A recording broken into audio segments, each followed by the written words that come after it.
I'm Andrea Immer Robinson, and I'm a master sommelier. Exploring wine and food is my passion, and it's my life's work.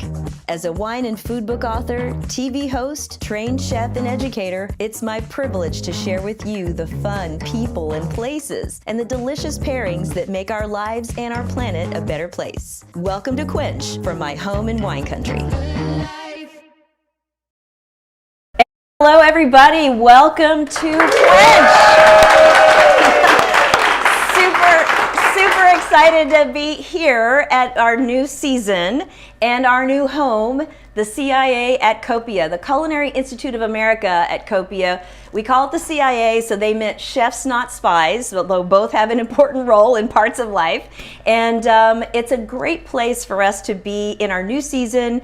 We're starting with a topic that's perfect for this location. I'm calling it Pair Like a Pro, because we eat, as Margaret Mondavi once told me, if you come to Napa Valley, you'll get, for one weekend, you get at least 6 meals. Think of it. And I do a pretty good Margaret Mondavi, don't I? But anyway, we all eat, and a lot of us like to pair wine with our meals, and when we do, we want to get it right, because you can't go wrong with wine and food, and there's a reason for that, and I'll explain it. But when you really get to that swoon-worthy, knee-buckling kind of pairing, then you're really off to the races. So excited to be here with all of you, and I want to just have everybody pick up any glass. Maybe you brought your welcome wine in with you, and let's just toast to the fact that we are here.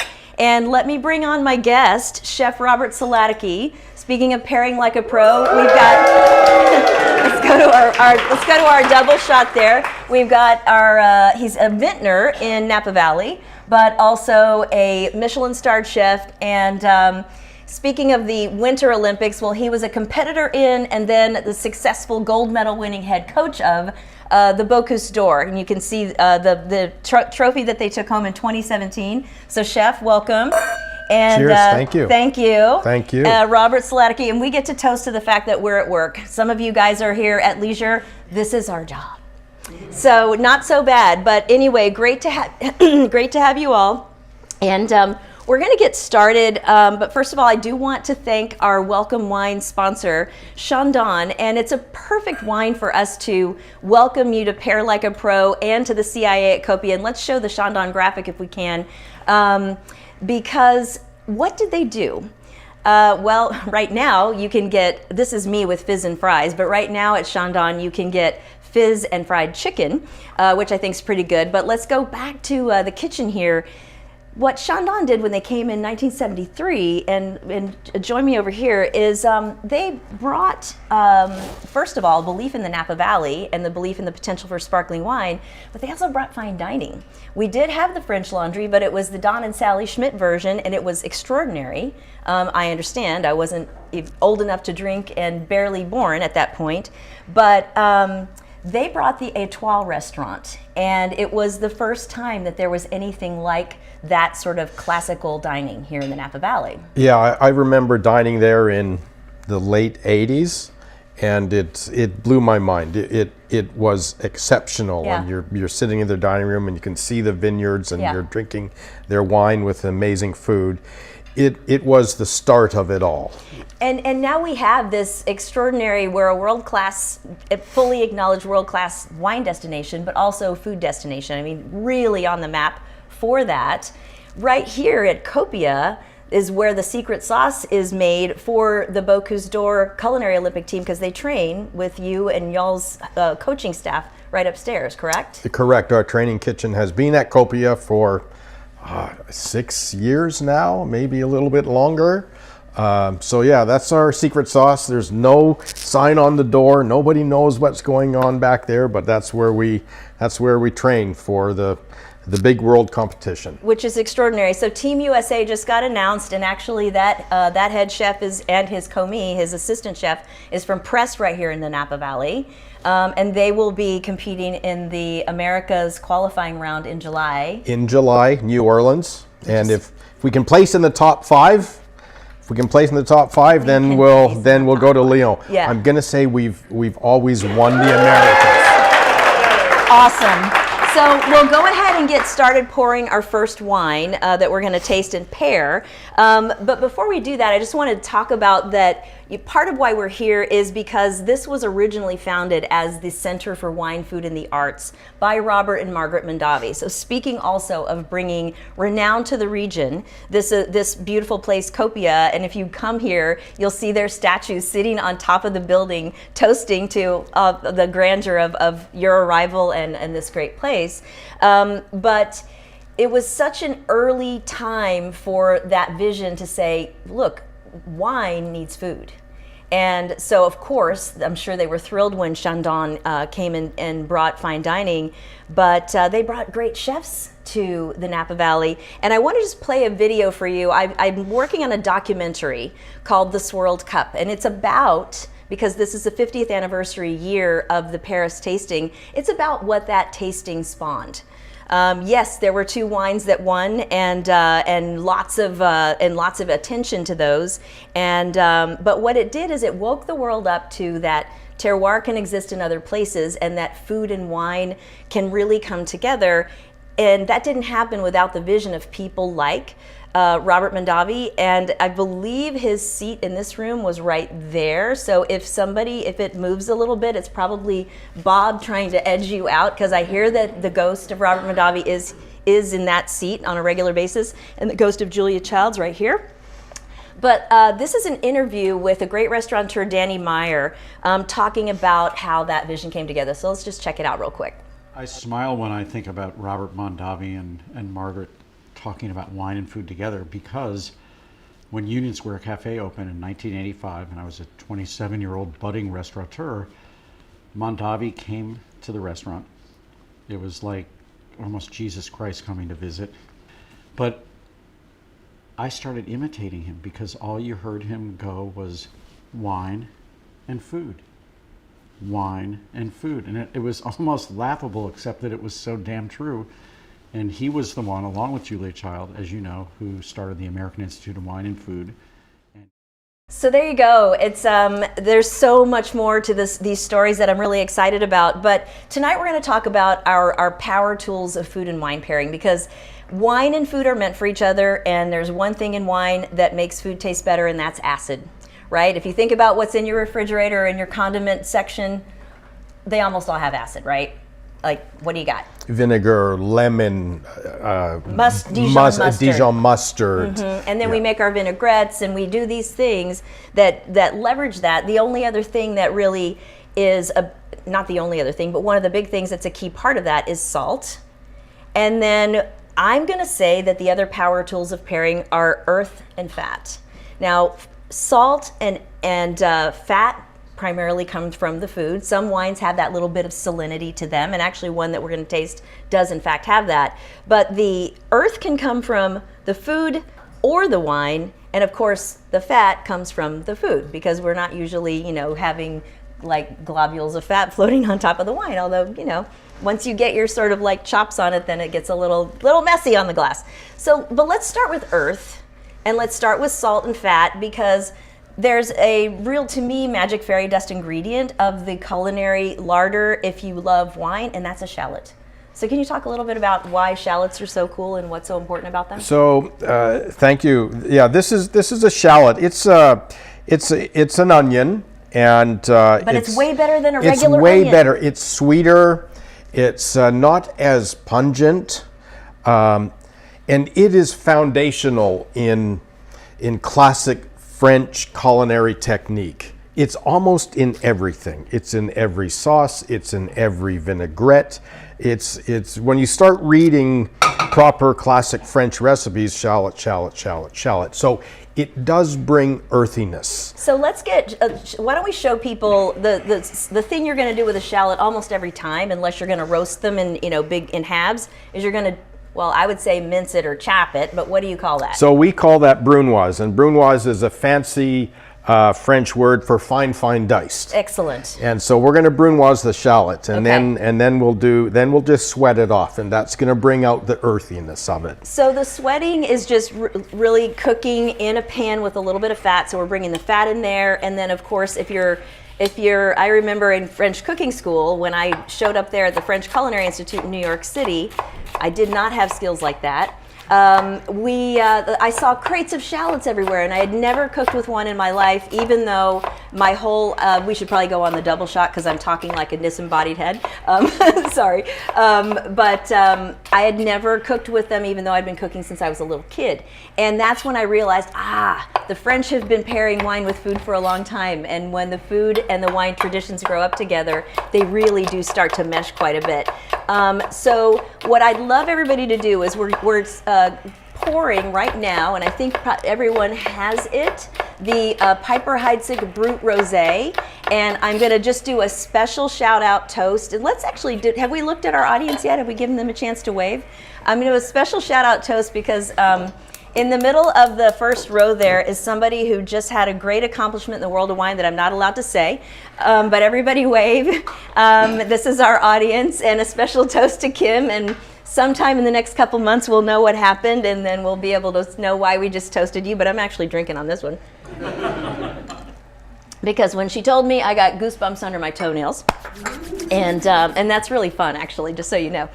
So what we're going to do is, while we're sweating these off, so you're putting a little fat in the pan. That's our fat. Okay, and you could do butter, right? Yes, you could do butter. You could do vegetable oil. We're using olive oil. Or even like rendered fat of something, like a duck. Rendered duck fat, rendered beef fat. It all depends on what you're cooking. Right. Yeah. Or bacon fat. Why not? Or bacon fat.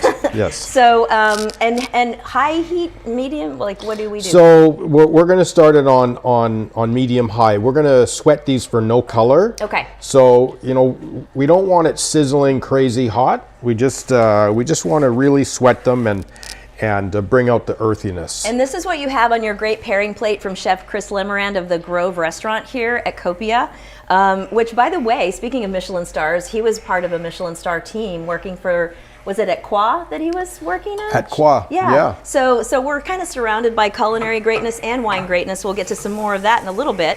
But I would love for you to taste, let's take a look real quick at our graphic on the Piper Heidsieck. You've got the Brut Rosé. And what we're looking at when we're talking about pairing champagne is, of course, we've got scrubbing bubbles that can cut through fat and salt. And spice, frankly, too. And we got a little bit of earth from this. And if you look at that soil there, those chunks of white that you see in the picture, they really are chalk. And we always talk about champagne having chalky soils. We can go back to the wide shot. It is that 200 million years ago, when that region was a seabed, all the little sea creatures, their little carapaces just settled to the bottom of the ocean floor. Pressure, weight of water, which is heavy as we know, ultimately turned it into chalk. And there's various distributions of it throughout the region, but that's really what gives you some of that earthy characteristic, and also great acid retention. So the acid is what is really going to counterbalance things like fat and salt. So go ahead and taste a little bit of your shallots, sweated shallots, which have been seasoned, and that's important because that bit of salt there isn't to make them taste salty, but to make them taste shalloty. Okay, we've tried that, and then chase it with a little bit of the champagne. And what you're going to see, is there's this alchemy, right? There's this 1 + 1 = a whole bunch of other stuff, because the acid really stretches the flavors of the food, but it also kind of kaleidoscopes them, right? It kind of makes them sort of bloom or blossom, and also brings you a finish. Did you try that yet? I'm going to try right now. All right, because this is really good, and I don't want to eat or drink alone, but your stuff's all over there, so you have to come back over here and be on the screen with me. And this looks amazing. And the other thing about it's my kids, when I started cooking this way, they would be like, "Oh, something good's gonna happen," because they would smell shallots sweating in the kitchen, and whatever it is, they knew to be excited. So, all right, so delicious, and look how easy that is. And then, what can you do with this? So again, as we talked about, this is a basis of many things.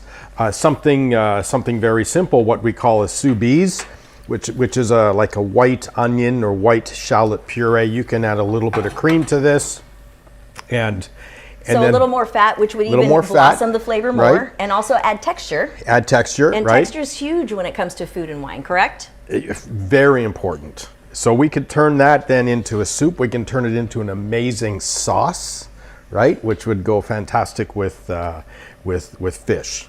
And or eggs. Or eggs, Or or poultry. just put it on toast. Oh man, Put right? put it on toast How with about that with for like an appetizer? with one anchovy. Yeah. Amazing. Wait, hold on. The anchovy part got me. Yeah, I could see that. I could see that. All right, cool. So what do you think? First of all, what do you think about that pairing? It's pretty great, right?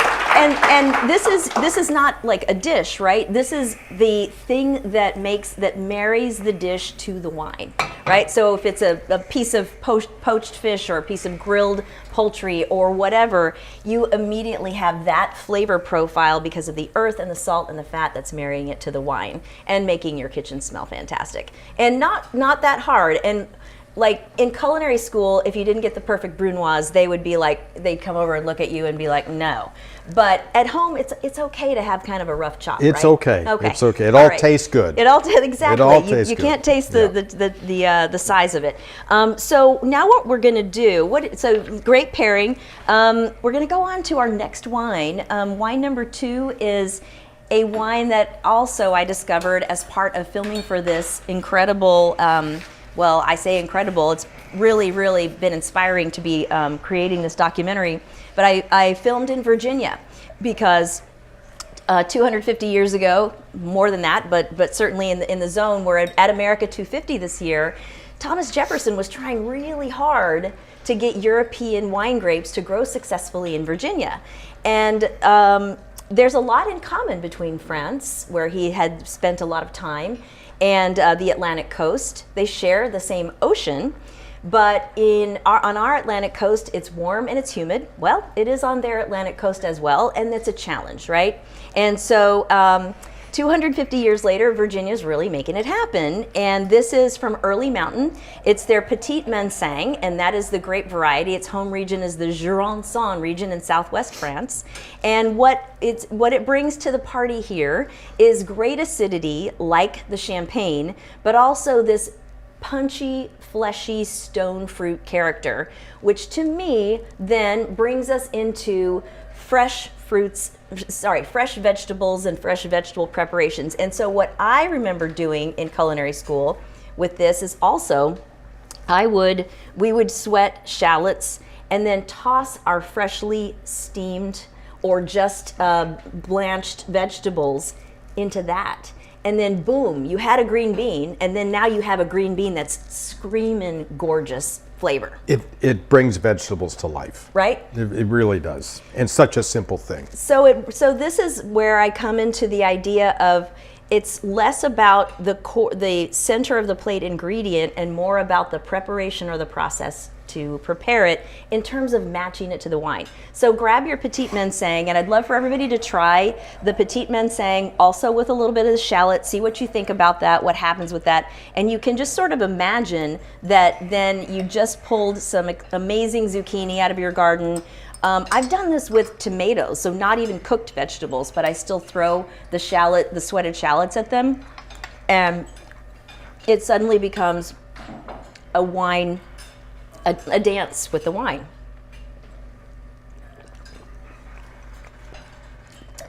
And texture again, oh my gosh. Ooh, ooh. The fruit on that, like so picks up the shallot sweetness all of a sudden. Yeah. Wow. They complement each other incredibly. It brings out the fruit in the wine. It's phenomenal. Wow. Oh my goodness. What do we think? Yeah. Pretty amazing. So now, before we move into red, we are actually going to do what I do best, which is eat popcorn with wine. It's sort of one of the main food groups for me. Try a little bit of the popcorn with your wine number 1, which is your Piper Heidsieck Brut Rosé. Why popcorn? Earth. It's a healthy whole grain. That's a lot of good with it. Also a little bit of fat in the preparation, some salt, right? So same thing, but a different angle on the earth, fat, salt thing. Less sweet and more of a truly grainy type of character.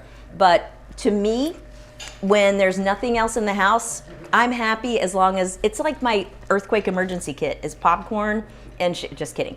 But it is when nothing else is available to me. I always have those things around because they're not going to go bad unless and until I open the bottle. And even then, everybody needs to know that classic bottle fermented and quality sparkling wines don't go flat real fast as long as you don't pop the cork when you open them. So you shouldn't be worried about opening the wine only in worrying that you won't finish it. So what did you think of the pairing to go that way with the popcorn? And I think also try it with the Petite Manseng. I think you'll see it really, that salt and that graininess, it just brings so much nice, to me, popcorn makes the wine pop, right? It's a beautiful friend to the wine. Any questions so far? Do we have any questions from, we have a lot of comments from home. I don't know if we have any questions because I can't read them, but there's a lot of comments there, which is great. Thank you all for tuning in. And if you are just tuning in, this is Quench. I'm Andrea Emmer Robinson. This is Chef Robert Saladicki, Michelin starred, and also a vintner here in the Napa Valley. And we are focused on Pair Like a Pro. Subscribe to the channel if you haven't already so you get notifications of future episodes. And we'll talk about our next episode towards the end. But we are going to now move on to red wine, although I just will say I go back and forth between them all the time. So if as we're tasting along, you go back and you say, I want to try this with that, just do it, right? You can't break the rules. And in fact, I think when you go back and forth, the white wine kind of cleans your palate off of what the red wine left there, and you can sort of start fresh, have that fresh feeling to it. So now we move to our next wine, which is Presqu'île, which is pronounced Presqu'île, but it's Presque and then apostrophe I-L-E, so almost an island in French. And this is Pinot Noir from Santa Maria Valley. And those of you who are not living under a rock know that that grape became the star of the silver screen in the movie Sideways. And I don't know if he made it or not tonight, but we had the possibility that the author of the book came in tonight, but it looks like he didn't make it. Oh, right hold on, right over there. So we have Rex Pickett, who is the author. And it is. I interviewed Rex for the documentary as well, and his comments about Pinot Noir definitely made the cut. I was in the book, but I didn't make the screenplay. But Rex makes my documentary because he has such great things to say about Pinot Noir, and obviously you see all those extraordinary lines in there. And I will also say that in the interview, oh gosh, what was the word that you used? Only a great writer could use this word. It wasn't syllogism, but it was like some fancy word. I was like, leave it to a great writer to be able to throw that word into conversation. But thank you for coming tonight. We're trying to lure him here to do a future episode on Pinot Noir with us. But this one is from Santa Maria Valley, Presqu'île. Like a lot of the wineries down there, they are real acolytes of one of the early pioneers for that region, which I also interviewed for the documentary. So Richard Sanford and Jim Clendenin, I did not because he has passed away, but his children. And if you thought that there was great poetry in talking to Jim Clendenin, just wait till you talk to his kids because it runs in the family. So now we're going to play around with what has become the most affordable protein out there after being not affordable, which is eggs, because I really like the idea that you can use something as clean and I think really quite healthy and simple as an egg to be a great base for these wine-friendly treatments that also just is a great base for wine because again, it's bringing us fat and texture.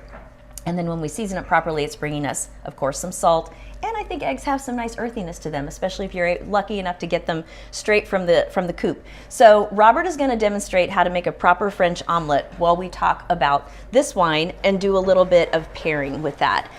So Pinot Noir, and I think I showed you the graphic, but let's show the Presqu'île again because what we're talking about with this is we've got great acid. Pinot Noir retains its acid. We've got some nice earthiness to it. That's really the tell for a lot of people with Pinot Noir, aside from, of course, those incredible satiny tannins. So when you look at it, you know from the fact that it's see-through that it might be Pinot Noir, unless there's just a few other grapes that it could be. But that's your little bit your tip-off. And then just go ahead and give it a smell and tell me if you don't agree with me. This is kind of screaming its earth, right? This is a really quite a gorgeous expression of that. And go ahead and taste it without food, because I want you to just feel that texture while your palate's a little bit clear.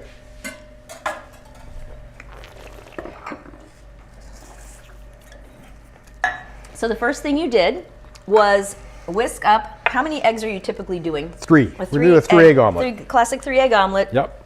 How important is the pan? Pan is very, very important. So there's very important.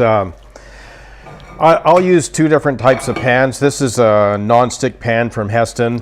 I'll also use a properly seasoned carbon steel pan. But the key is when you season it, you never wash it. You just wipe it out. Just wipe it out. So I just as you said, Heston, Stanley Chang and Helen Chang, right? Yes. And they were very good friends of Robert Mondavi, so you probably got your chair kicked back there by the ghost. Yes, their cookware is quite something, I must say. I have a couple of pieces. And all right, so you've whisked the eggs. Did you add anything? Nothing. You don't add anything to the eggs. Okay. Just salt. Salt. Okay. Never cream, never water, Okay. nothing like that. Jacques Pepin used to tell me he would add a little bit of water. Oh. Uh-oh. Okay. All right. Okay. So while you're swirling it and smelling it, any words that come out to you in the audience? Any thoughts about this wine? What does it smell like to you?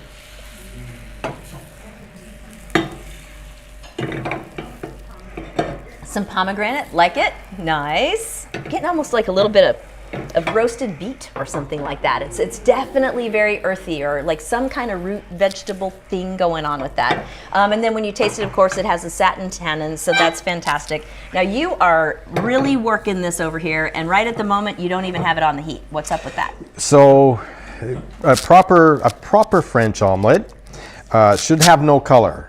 It should not be browned. So the IHOP angle on it is not what we're looking for. Not to bash IHOP, because most of us probably over brown our omelets, but you're essentially looking for a really satin smooth and no color. None of that.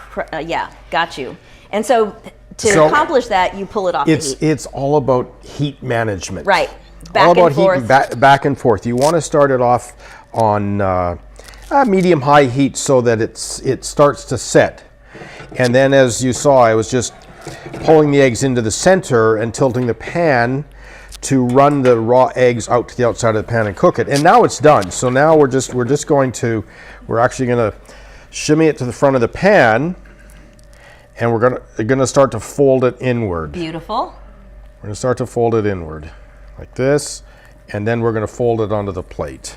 And it looks gorgeous. And I think I remember them saying in culinary school that you want it to look smooth like a baby's butt. Yeah, this one's not so smooth. One's not so smooth. Do we go like a round 2? We can do round 2. Yeah. Maybe I probably distracted you a little bit. But then we always shape it. But we'll make a second one. All right. We'll make a second one. So remember, I just told you that, or no, I didn't tell you when we were doing the rehearsal. I was saying the first time you try the technique, or the first times, and I remember we did this at my house really late at night one time when Yannick Aleno came. He brought a 3-star Michelin chef to my house, and I was like, "What are they doing here?" And he's like, "We're going to make eggs." And I was like, okay. It was a throwdown. Okay. Yeah. Yes, and you won. I won. I have a video of that. I would have failed today, but I won on that day. So we're not going to be telling Yannick to tune into this recording after the fact, because he'll never let you live it down. Okay, while we're doing that, we're going to move on to another element on your pairing plate. Again, bringing us back to the earth, acid, salt, fat piece, and that's aioli. And so that's basically what looks like mayonnaise. And essentially, aioli is as a mayonnaise base, right? And chef, can you talk about aioli while you make an omelet? I can. Okay, so how does it work, and what should people know? Like basically, aioli is egg. It's egg and oil. and typically they don't combine together, so you have to emulsify it. Got it. And that means starting out very slow with your egg in the bowl, and then drip by drip by drip, whisking the oil in. Once it starts to take the emulsification, then you can go faster with it. And then you've got some garlic in there. So taste the aioli with your Pinot Noir, because it's almost close to, hi you guys, it's almost close to, you know, pure fat, right, between the oil and the egg yolk. And then we've got, now is the garlic that's in an aioli just fine chopped, or? It's fine Okay. minced. And Fine best, minced, okay. best just to run it on a microplane. Yes. So then it's super fine. Then it's super fine. So you taste it, but you don't feel it. is there any lemon in that, in aioli? Yes, A little bit of you lemon. always want to introduce some acid.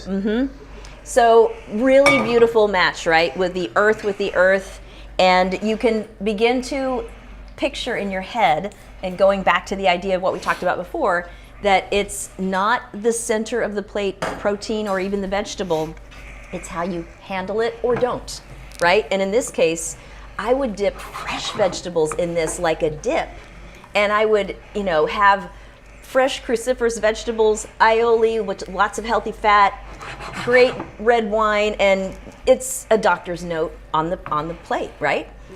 Because it has all these things that are good for you, provided that the wine is in moderation, which of course is the name of the game.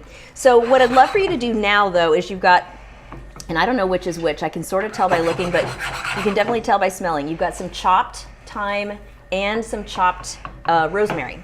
And I would suggest to taste a little bit of the aioli with a little bit of the chopped thyme. We're just going to bring a little bit of herbaceousness to it, which I think will complement the Pinot Noir really nicely. Wow. And the aioli even just makes the herb pop. And I think that's a combination of the acid and the fat.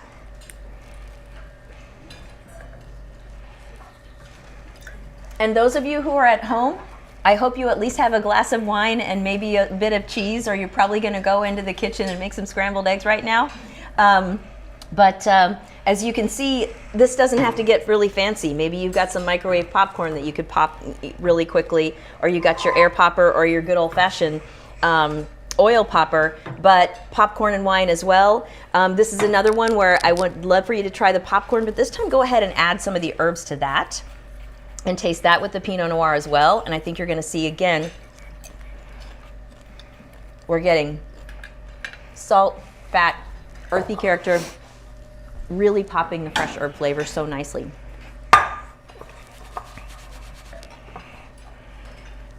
And I have the easy job over here while you have been, wow. See, look at that. There we go. Oh my gosh, look at that. So gorgeous. The pan is brand new, so you have to use it a few times. It's Right. like when you make pancakes at home. The first one into the Always pan messed up. never looks as good, right?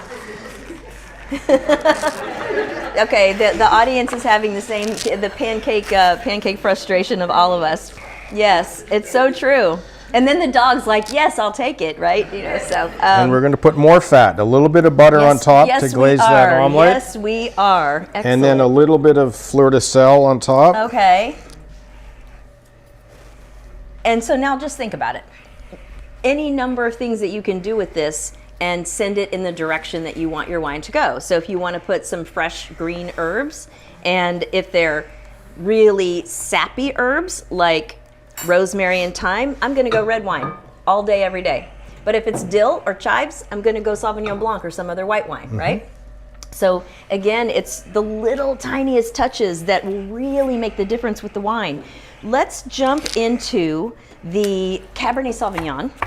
And same thing, I'd like you to try first, I'd like you to try the shallots with that. This is Freemark Abbey, Cabernet Sauvignon Bochet Vineyard. And what are we matching with Cabernet? And what we shouldn't be matching is what every winery in Napa Valley does, which is Humboldt Fog cheese. And I'll tell you why in a second. But In the wine, we're looking at its acid. Wait, let's go back to the cab. We got the press skill. There you go. Thank you.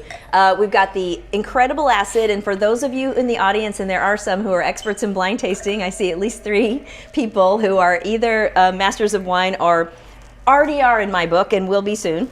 Because they pass the hardest parts. They know that the tell when it comes to a dark Bordeaux variety, if it's Cabernet, it's probably that it's got more of that cut of acid.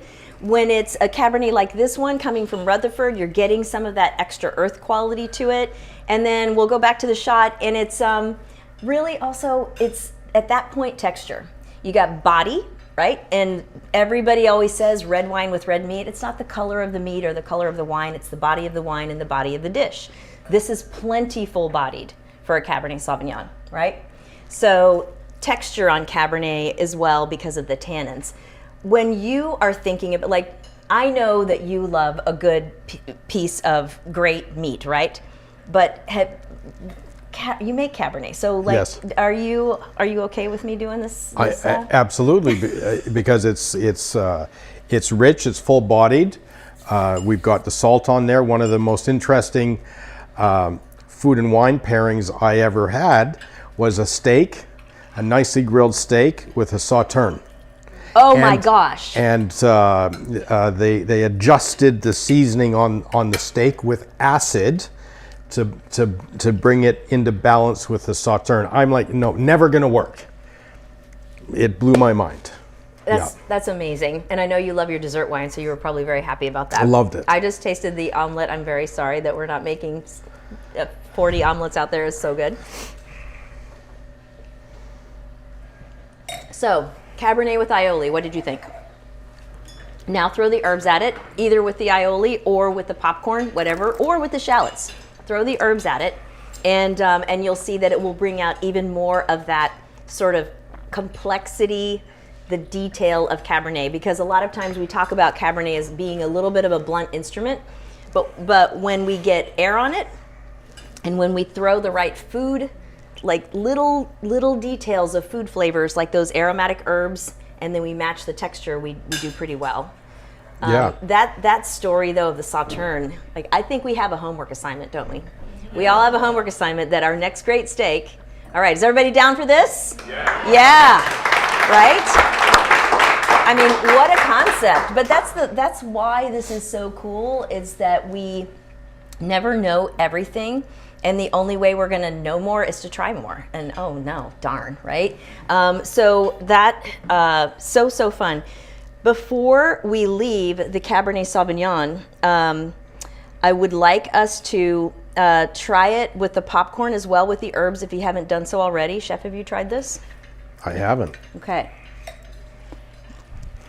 And then we're going to do something, and I hate to do this because the Jackson family, which owns Freemark Abbey, well, speaking of wineries, we featured the Early Mountain and Presqu'île, and they both have amazing food programs. But the Jackson family in Sonoma County do so many amazing things with food, particularly at Kendall Jackson, but all over. We are going to show you what not to do with Cabernet Sauvignon, but this is a class and we're here to learn. So what I'd like for you to do is, you have a couple of little mise en place dishes, little ramekins. And the dark colored one that looks like a sauce is hoisin sauce. Does everybody know what that is? It's an Asian sauce with a decidedly sweet bent to it. It's not as sweet as like sweet and sour sauce, but it's got a decidedly sweet bent to it. I want you to taste a little bit of that and then try it with the Cabernet, because we're going to illustrate a really important principle when it comes to food and wine matching.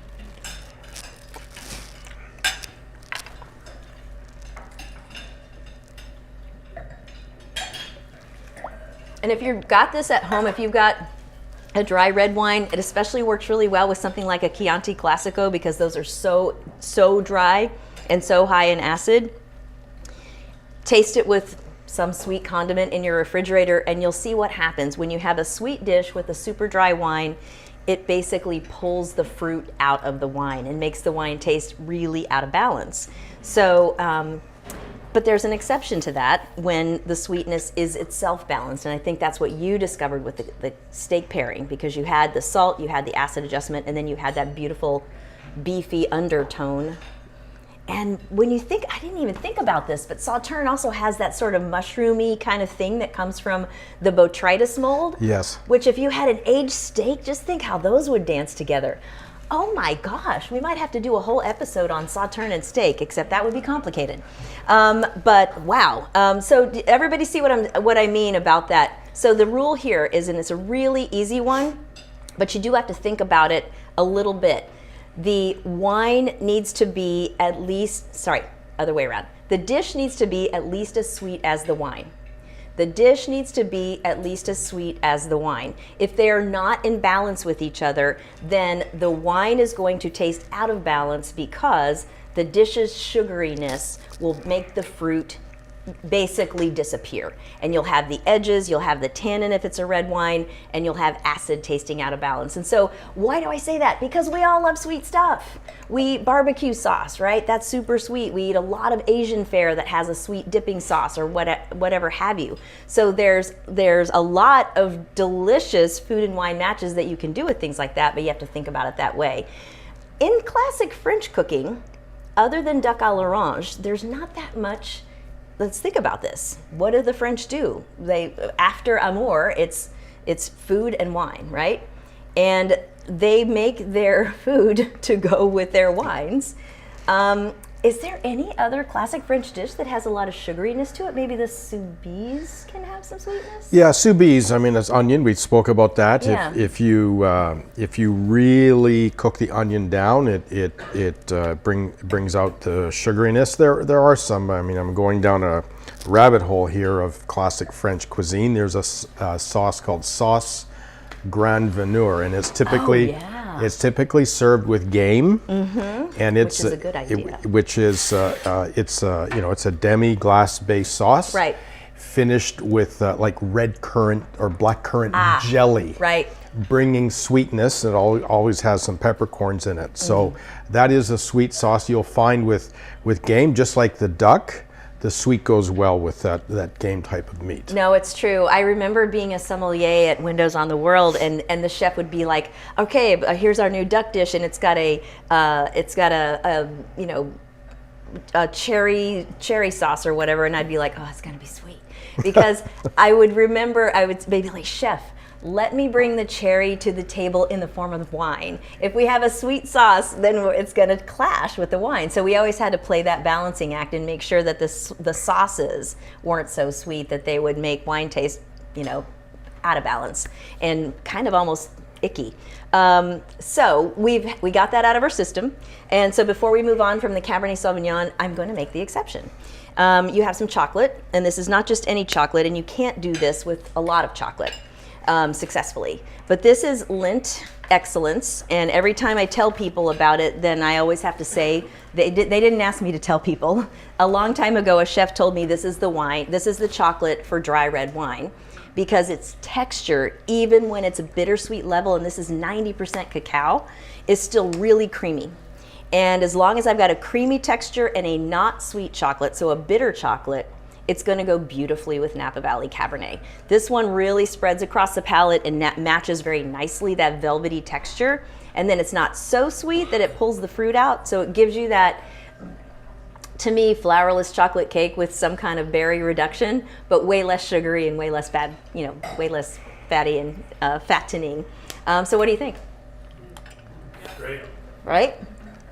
I remember many years ago, I ran into Chuck Wagner from Camus in the supermarket, and I was buying some of this. He said, what, tell me about that.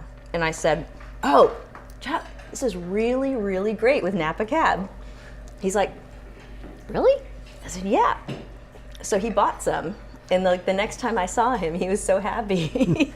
He's like, "My doctor told me I should eat dark chocolate, and now I get to enjoy it with my wine." So anyway, what do you think? It's really good, right? Yeah, it's shocking.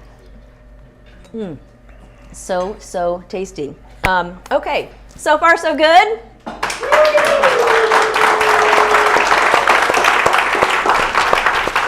Because we have a halftime show, and it will be very brief. but I'm not Bad Bunny by any stretch. But you can call me Good Girly. Good Girly has got a very short little halftime show performance for you. And for all of my Spanish speakers, you will correct me after the fact if my translation is incorrect, okay? And everybody needs to give me a beat. 1, 2, 3, 4. Dame copa vino, compartir un poco contigo.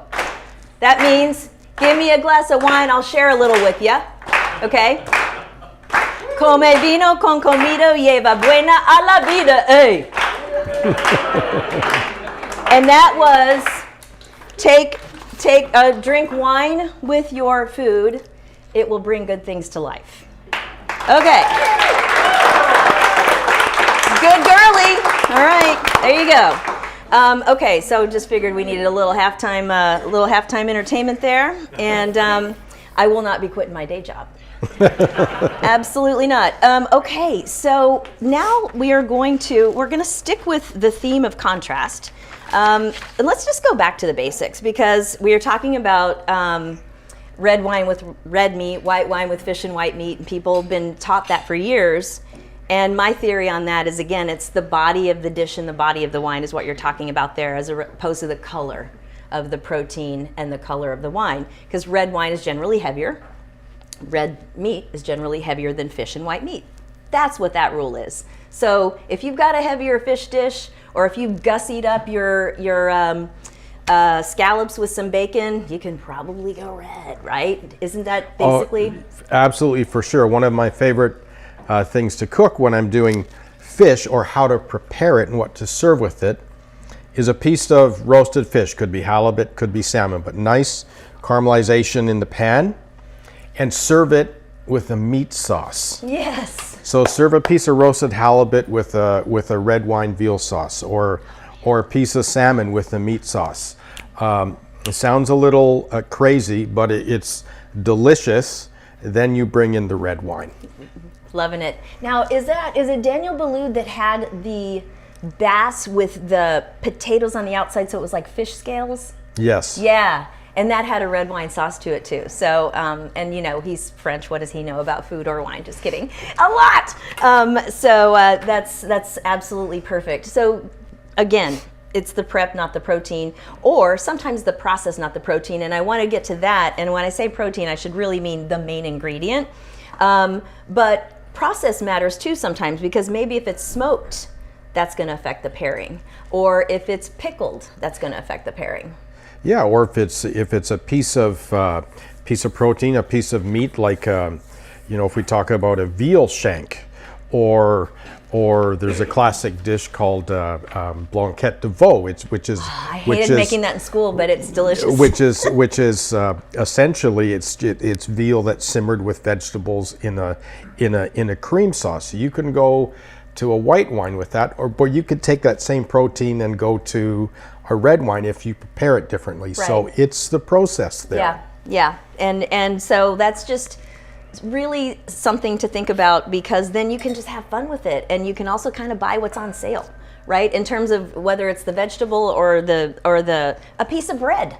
Like the piece of bread could be the thing, and then the sauce or the shallot or the aioli and a little bit of cucumber or whatever it is, and you don't have to make it a big deal, but just like taste profile wise, some of those little simple things. And so we're going to go into our last wine now, and I've been swirling it and smelling it the whole time, because it's just go ahead and don't dab it behind your earlobes, although you'll be tempted to, because it's aromatically gorgeous. This is the Trestle 31 Riesling from Nova Catamatri, the master of wine, who's in the audience here. Let's give her a round.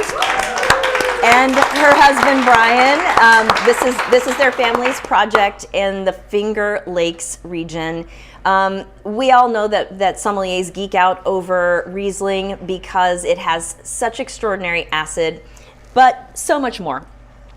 So let's talk for a second about that. But also, Finger Lakes as a wine region It's quite a pioneering wine region post-Prohibition in the United States, where they really sort of did prove before almost anybody else on the East Coast that you could grow the European varieties on the East Coast and in cool climates.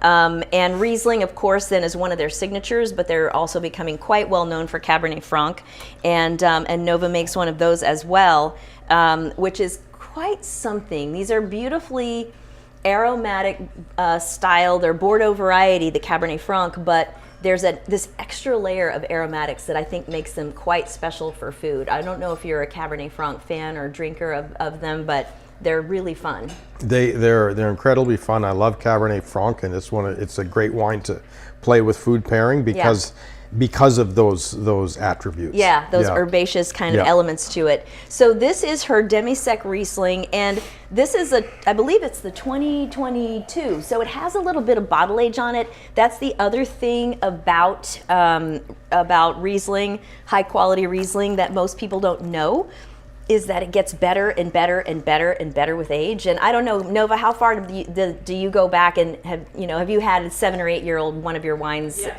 And 2015 is the oldest, and it's gorgeous. it's just astounding. I remember going to Germany, which is the country where Riesling is most associated, although it's super famous in Alsace and Austria as well.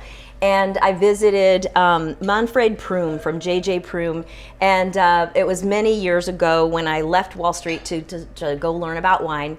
And he said, "What is your birth year?" And I'm not going to tell you what that was, but I told him at the time, because I was like 23 years old at the time, and you never think you're going to get whatever. Anyway, so he said, "Okay, one moment," and he went down to his cellar and he brought me a 23-year-old Riesling Cabernet, which was probably, when it was released, after I was born, probably like what it would have been the equivalent of €3 or something at the time. And at that stage, it was maybe $22 in price. My point is this: these wines get better and better and better with age, and there aren't many wines that cellar well that are that affordable. So we're going to taste this wine. Well, first just taste it on its own, because what you're going to immediately see is how you salivate around the sides of your mouth. Why is that important? Because the enzymes in your saliva pop the flavors in the food, and they make the food taste better. You don't actually cancel your fancy French restaurant or your fancy restaurant reservation if you have a cold or allergies and you're taking antihistamines, because if you can't salivate, you're not going to enjoy the food. It's just not going to happen. So this is what's interesting about this, is that little bit of bottle age has put like a textural, almost just a slight bit of viscosity on it, which I think is beautiful. So it's got a textural thing that I wasn't expecting. And then, of course, I'm almost about to spit on everybody because my mouth is watering so much from the great acid. So what we're going to do here now is we're going to illustrate that idea that you can have, when you've got a tiniest bit of residual sugar in the wine, that will play with dishes that have a little bit of sweetness to them. So go ahead and taste that with the hoisin, or you can do this with the shallots, because to me they have a good bit of sweetness to them now that they've been caramelized. And I'm telling you this because so many people really like, especially like Chinese food dishes that have those sweet Asian sauces to them. And it's like, what are we gonna drink with that? Beer is fine, but it's not a 1 + 1 = 50. And we're looking for synergy rather than just that they don't fight.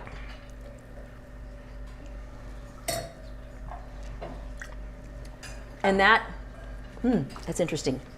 I included the shallots with mine, and it brought out this extra beautiful earthy quality as well. So if you just did the hoisin, do the hoisin and the shallots and the Riesling. We have a couple of people nodding, going, "Yep." I have a few freelancers back here who are just like, they're doing what they do. They're like, "I'm trying this and I'm trying that with it." So while you're at it, go ahead and try some popcorn with it. I'm actually going to dunk it in the aioli because, throw caution to the wind. Should be really, really good.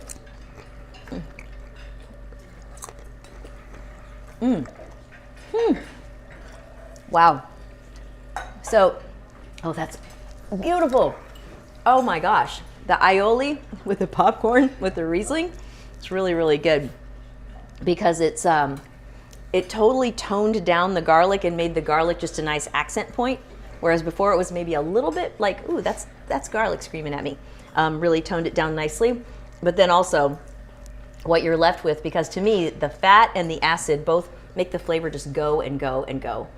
Like they extend it. Yeah, it's the acid is phenomenal, and with the hoisin, it's beautiful. And as you mentioned, with Chinese food or Thai food, I mean, that's my go-to wine. Yeah. 100%. Yeah. Anything Southeast Asian, that little sweet, little bit of spice, perfect. So let's talk about that. Let's go spice, because you've got in your last little pairing cup, you have some spicy chili sauce. I think it might be a sriracha, but it's on the milder side. And I'd like you to try it two ways. I'd like you to try it solo with the Riesling, and then I'd like you to mix a little bit of the hoisin with the sriracha and the Riesling. And I think what you're going to see there is back to what we talked about before, sweet tames heat, right? So you've got, if you're having a margarita with your Mexican food, well, if you want something a little bit on the lighter side and maybe something a little bit more complex, then a Riesling would be the great way to go, an slightly off dry Riesling. And I'm curious from Nova and Brian what the residual sugar is on it. Do you know approximately? The 22, I think it's like 22 grams. 22 grams, because it does not come across that way at all. You're calling it demi-sec, so I expected it to be that, but when I tasted it, the acid balance is so nice that it's just sort of like a perfectly ripe peach, not a peach with sugar on it, not a peach jam or something like that. Did you do the heat yet? I did. It's spicy. Mm-hmm. It's spicy. Yeah. That's why we got the fire extinguisher right there in the glass. But what it does is people who eat spice, and we got a couple people going woo, and a couple of other people going yes, and they're dying to sweat more. But people who eat spice want that warmth, and so when you're having a little like the Riesling with it, it doesn't take it away. It just tames the edges of it, and then it actually just kind of lets it spread across your experience gently. Which, again, if you love heat, you may be like, no, give me some more. But what do we think? Pretty cool stuff, right? So for those of us who joined us from home, from YouTube land, thank you. Did we have any questions or comments that you want to share? Just a lot of people saying, hey, we're here, and hi from Florida or whatever. Good. All right. Well, thank you. Really glad that you were able to tune in. And the recordings do go on the YouTube channel, so you can always catch it after the fact. And we do have an episode coming up in March on the 18th. Same bat time, same bat channel. Goated grapes. We're surrounded right now with athletic greatness. Greatest of all time is what GOAT means. I had to tell Kevin Zraly that the other day, and he was like, oh. And I'm like, Kevin, you're into sports. What are you talking about? Kevin Zraly is a very famous sommelier and a longtime friend. But anyway, we will be exploring goated grapes, and specifically for that episode, Chardonnay. And why? Chardonnay is an important grape. It is one of the greats. One of the great classics. Yep. And I really think this is an important thing for us to remember, is that, especially in honor of the 50th anniversary of the Paris tasting, well, why did they taste Chardonnay at that? Well, because it is one of the classic, or what the Master of Wine crowd would call, the noble grapes. And that means that they are from a classic European region, have centuries of history of showing their character and quality in special places, and showing their affinity to particular places, to the point where an MW, a Master of Wine, or a Master Sommelier has a decent shot, with some training and some practice, of being able to identify it as coming from that place. So that's really cool. And so we're going to have Goated Grapes with David Ramey, who's one of our gods of Chardonnay in California here. And we will be tasting great Chardonnays from around the world, because after the Paris tasting, what a lot of wineries and wine regions realized was, hey, terroir, meaning important places where wine can have a soul and a character, does exist outside France. And I've literally had Piero Antinori and Laura Catena tell me that they didn't think that was true until the Paris tasting.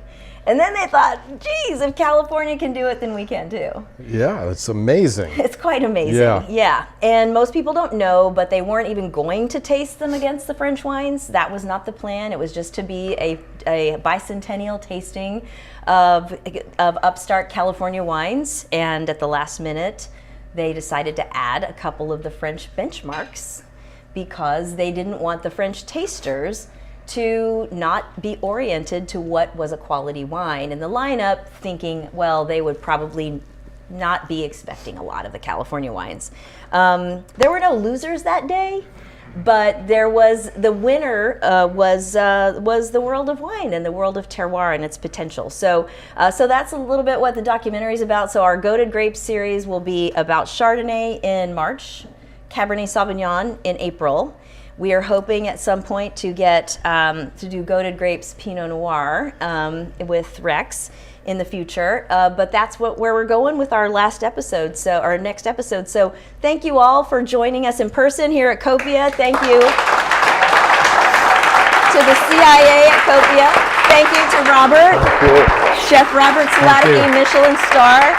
And all of you at home, please subscribe to the channel.